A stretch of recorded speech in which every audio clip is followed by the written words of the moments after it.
बज गया है 5 राज्यों में विधानसभा चुनाव का बिगुल। आखिर बीच प्रेस कॉन्फ्रेंस में क्यों ज्ञानेश कुमार को प्रेस कॉन्फ्रेंस छोड़कर जल्दी में बाहर निकलना पड़ा? दोस्तों, 2 रिपोर्टर, एक महिला और एक पुरुष, इन दोनों रिपोर्टर ने ऐसे सवाल पूछे जिसके बाद ज्ञानेश कुमार, जो अमूमन जो चुनाव आयोग की प्रेस कॉन्फ्रेंस होती है वो काफी लंबी होती है, कई बार 1.5-2 घंटे की भी हो जाती है, उनको बड़ी जल्दबाजी में अपनी प्रेस कॉन्फ्रेंस छोड़कर निकलना पड़ा। यह इस बात का प्रमाण है कि सख्त सवाल हो तो कोई भी उसे फेस करने में एक तरह से फेल कर जाता है। वो सवाल कौन से थे जो ज्ञानेश कुमार को असहज कर गए और बीच में एक रिपोर्टर को टोका गया, ये मैं आगे आपको बताऊंगी। लेकिन पहले बताती हूं कि 5 राज्यों के विधानसभा चुनाव की डेट्स क्या है, जल्दी जल्दी। दोस्तों, असम की 126 सीटों के लिए 9 अप्रैल को मतदान होगा, 4 को नतीजे आएंगे। केरला की 140 सीटों के लिए 9 अप्रैल को मतदान होगा, 4 को नतीजे आएंगे। पुडुचेरी की 30 विधानसभा सीटों के लिए 9 को मतदान होगा, 9 अप्रैल, 4 अप्रैल को नतीजे आएंगे। तमिलनाडु की 234 विधानसभा सीटों के लिए 23 को मतदान होगा और 4 को नतीजे आएंगे। तो नतीजे जो है 5 राज्यों के सेम हैं। बंगाल में 294 सीटों के लिए 2 अलग अलग चरण में मतदान है। 152 सीटों के लिए 23 को मतदान होगा, यानी कि जिस दिन तमिलनाडु में वोटिंग है उस दिन पहले चरण की वोटिंग पश्चिम बंगाल में होगी और दूसरे चरण का मतदान जो है पश्चिम बंगाल में वो 142 सीटों के लिए 29 को होगा और नतीजे जो हैं वो 4 तारीख को आएंगे। तो आप कह सकते हैं 5 राज्यों के अलग अलग विधानसभा चुनाव की तारीखों का ऐलान हो गया। दोस्तों, इस बीच एक रिपोर्टर ने ऐसा सवाल पूछ लिया जिसका जवाब ज्ञानेश कुमार नहीं दे पाए। इनफैक्ट उस रिपोर्टर को बीच में बार बार टोका टाकी करनी पड़ गई। दोस्तों, एक रिपोर्टर है जिन्होंने न केवल चुनाव की निष्पक्षता पर सवाल खड़े किए बल्कि चुनाव की क्रेडिबिलिटी पर भी, चुनाव आयोग की क्रेडिबिलिटी पर सवाल खड़ा करते हुए पूछना शुरू कर दिया कि आखिर वो दौर कब आएगा जब चुनाव आयोग की क्रेडिबिलिटी टी.एन. शेषन, जो कि बहुत पॉपुलर चुनाव आयुक्त रह चुके हैं, उनके जैसी होगी। सुनिए, जब एक रिपोर्टर ने, एक पत्रकार ने ये सवाल पूछा तो किस तरह से बार बार उनको टोका गया और ज्ञानेश कुमार के चेहरे की किस तरह से, उनका जो चेहरे का एक्सप्रेशन था वो किस तरह का था। Sir, Venkataraman from Dinamala from Tamil Nadu. So now the trend has come that before the election date announcement, the government's offering money. The Bihar before assembly election 10,000 rupees was offered to the voters. Now, followed by Tamil Nadu has announced 5,000 rupees. Does the election commission has any plan to prevent this kind of activities? Number one, due to freebies, most of the state government become a bankruptcy. Whether the election commission got to know the facts that what kind of action is going to be taken by the election commission of India. 3, during TN session time. Sir, please restrict yourself to one question. Only the last question. During the TN session time, the election commission was considered to be one of the best commission. Now, when are we going to see the same kind of opinion from the public?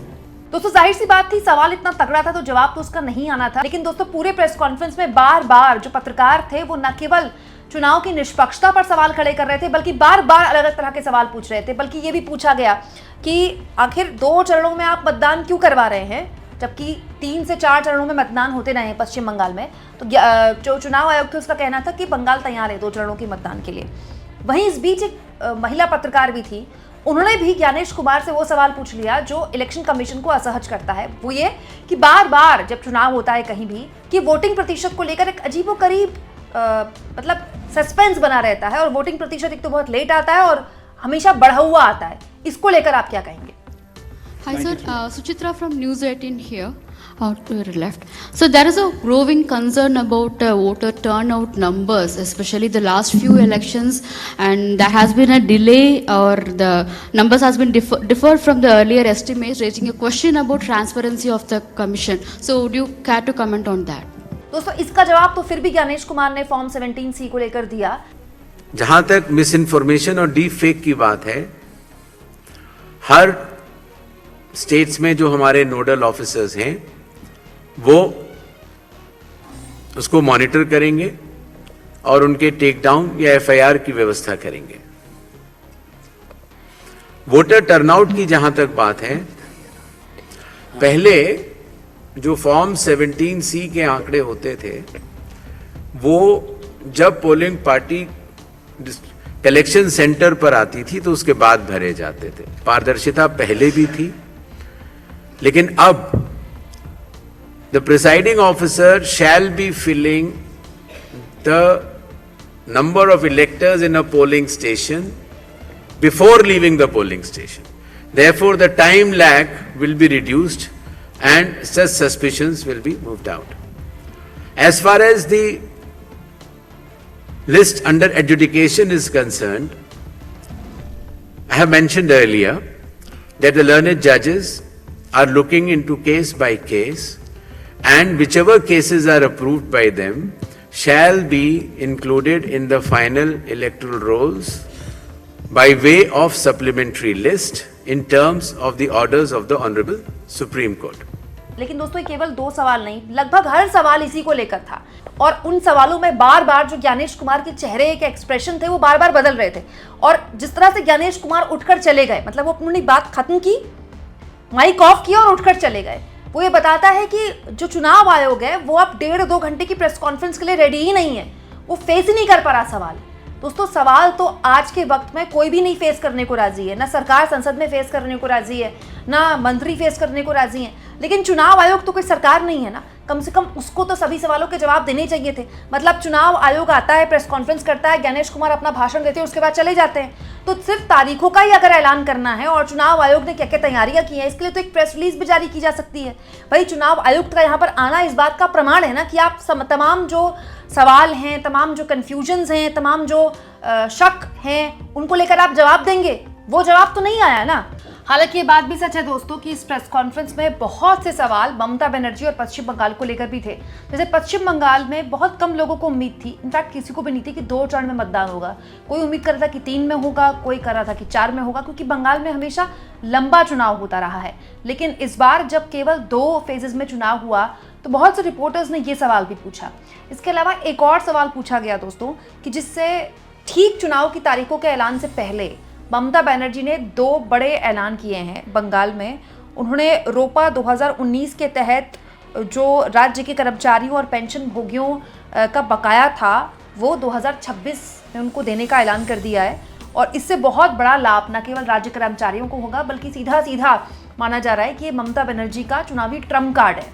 दोस्तों इसके अलावा ममता बनर्जी ने पुरोहितों और मुजाइनों के मानदेय में बढ़ोतरी का भी ऐलान कर दिया ठीक चुनाव की तारीखों के ऐलान के कुछ घंटे पहले, करीब 1-1.25 घंटे पहले। तो इसको लेकर भी कुछ रिपोर्टर्स के सवाल आए कि एक तो आपने चुनाव बहुत छोटा कर दिया चुनाव आयोग ने बंगाल में, क्या इसके लिए बंगाल तैयार है? क्योंकि बंगाल में अमूमन चुनाव के दौरान थोड़ी हिंसा देखी जाती है बाकी राज्यों के बनस्पत। और दूसरा, ये ठीक चुनाव से पहले जैसे ममता बनर्जी ने ये ऐलान किया है, क्या ये चुनाव आयोग के नियमों का उल्लंघन नहीं है? इसके जवाब में ज्ञानेश कुमार ने कहा कि चुनाव में जो आचार संहिता है अब से लागू हुई है, इसके बाद जो भी फैसला लिया जाएगा वो रडार में आएगा, उससे पहले नहीं। इसके अलावा क्यों बंगाल में छोटा चुनाव कराया जा रहा है, इस पर उन्होंने क्या कहा और क्या सवाल उनसे पूछे गए, सुनिए। सर, मैं अश्विन कुमार सिंह एनडीटीवी से। सर, आपकी प्रेस कॉन्फ्रेंस शुरू होने से कुछ देर पहले बंगाल की सरकार ने 500 रुपये का मानदेय बढ़ाया पुजारियों और मुआजिनों के लिए और साथ ही डीए भी बढ़ाया गया है। तो क्या ये मॉडल कोड ऑफ कंडक्ट लागू हो एक तरीके से आपकी प्रेस कॉन्फ्रेंस के 30 मिनट पहले किया गया, तो क्या कमीशन इस पर कुछ विचार करेगा? संजय शर्मा हूँ आज तक से। मेरा सवाल भी गौरव के सवाल को आगे बढ़ाने वाला है कि पश्चिम बंगाल में पिछली बार 8 चरणों में चुनाव हुए लेकिन हिंसा मुक्त रहे अधिकतर।